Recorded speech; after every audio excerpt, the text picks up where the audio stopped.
To our top story, Ukrainian officials are blaming Russian missile strikes for major explosions and destruction in the eastern city of Kharkiv. It's not clear how many people have been hurt or killed. And as rescue efforts continue, a huge convoy of Russian troops is closing in on the capital of Kyiv. And that is where our Charlie Daggett is covering the story for us this morning. Charlie, good morning. Good to see you.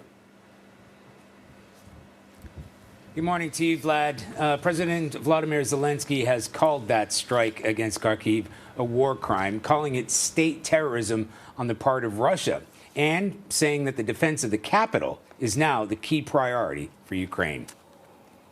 A huge missile slams into the city administration building in Kharkiv's Freedom Square this morning. The number of dead and injured is not clear at this hour, but people are believed to be buried under the rubble, and a rescue operation is underway. It's the latest salvo in what has become a full-scale Russian assault on Ukraine's second-largest city, including a series of indiscriminate rocket attacks that rained down on dense urban areas. The Interior Ministry says dozens of civilians have been killed. Ukraine's ambassador to the U.S. accused Russia of using weapons banned by most countries. They used the vacuum bomb today, which is actually prohibited by Geneva Convention. So, you know, the devastation that Russia is trying to inflict on Ukraine is large. In a late-night address, Ukrainian President Zelensky described what he called the bombardment of Kharkiv as a war crime, laying blame on President Putin himself. Many fear the Russian president, at the end of his ever-lengthening table, is becoming more isolated, unpredictable, and dangerous by the day. The civilian death toll is climbing. This 6-year-old girl was injured by Russian shelling while out grocery shopping with her parents. Doctors fought desperately to revive her, but she could not be saved. Now, the capital itself may be in the crosshairs of an all-out battle. New satellite images show a massive 40-mile Russian military convoy on the move from the north. Russia's advance is leaving a trail of destruction in its path, wrecking villages and suburbs on the way. Ukrainian forces have put up stiff resistance so far, holding ground despite being outgunned and outnumbered.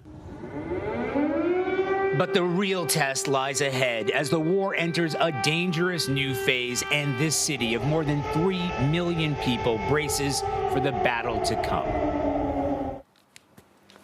What many fear now is an aerial bombardment of the capital, and overnight the Ukrainian president pleaded for a no-fly zone. White House has already dismissed that, saying that is not a good idea. Anne-Marie and Vlad. Charlie, I want to ask you about this strike on Kharkiv, and just to give us a sense of what the area is like. Freedom Square, what is it like? We're hearing from Ukrainians that there are no military targets in the area, so this couldn't have been a mistake. But I'm wondering, is it an area that is busy? Would there have been a lot of people there? Well, I mean, Freedom Square is the center of Kharkiv. Whether it would have been busy, unlikely, and that office building would not have been full, although we understand the early estimates are at least 10 people have been killed, a number more have been wounded, 10 people have actually been pulled out of the rubble. But you saw the magnitude of that strike, so it's a symbolic strike as much as anything else. I mean, really right in the heart of Kharkiv itself. But it is in a residential, densely packed urban area, and that's why leaders here are saying that is a war crime. You are not avoiding civilian targets. You're actually targeting civilian areas. There was no military target anywhere in that region, and there isn't any military target in that region.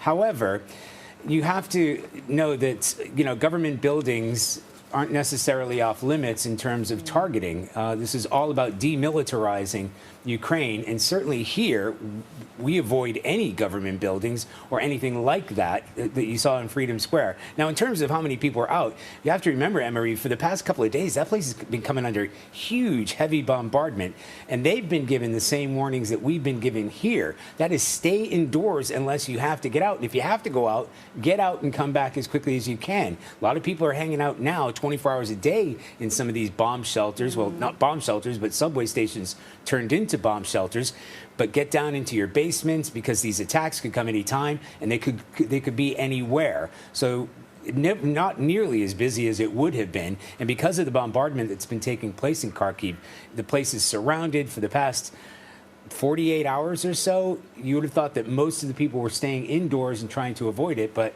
not all of them. I mean, you saw those pictures. There are cars driving around in the central square, people walking around. You know, not everybody is hunkered down. The other pictures we've all seen, Charlie, are those satellite images of that 40-mile-long convoy of Russian troop vehicles headed towards Kyiv. How close is this convoy? And I worry because it is frightening to see just how long. Look at this image here showing these vehicles headed towards Kyiv. And for the last 5 or 6 days, the whole world has been applauding the pluck and the spirit of the Ukrainian people in the face of this enormous adversity, but this is really frightening. And Charlie, I also want to know just what's in that convoy? What's it made up of? Yeah, well, I mean, we were told this morning it was 17 miles away, so whatever is happening, it is moving very slowly, and it's taking its time getting here. It is as much a threat as anything, and it's coming from the north. Now, whether it's now going to distribute itself or head for the center of the capital, that's a concern. And, you know, you're seeing those satellite images. The news is all over. All those satellite images are all over the news here, too. Like, everybody here in Kyiv, they're bracing for what this is going to be. 40 miles long.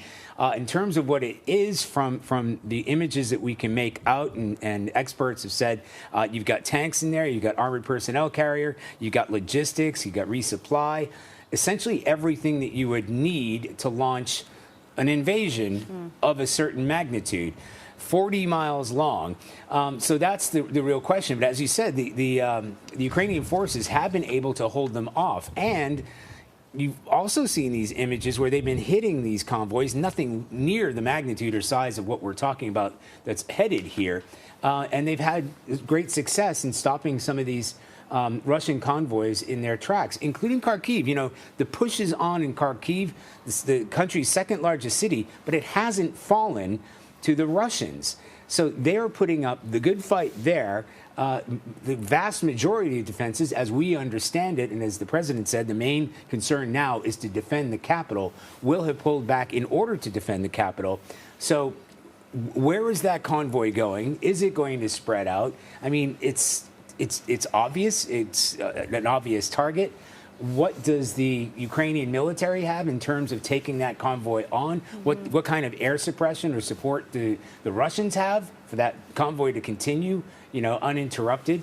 But that is where we're going to see the next front line. And if the Ukrainians can do it, the Ukrainians can do it, they're going to want to hold them at bay before they get anywhere close to the capital itself. Yeah, Charlie, thank you very much.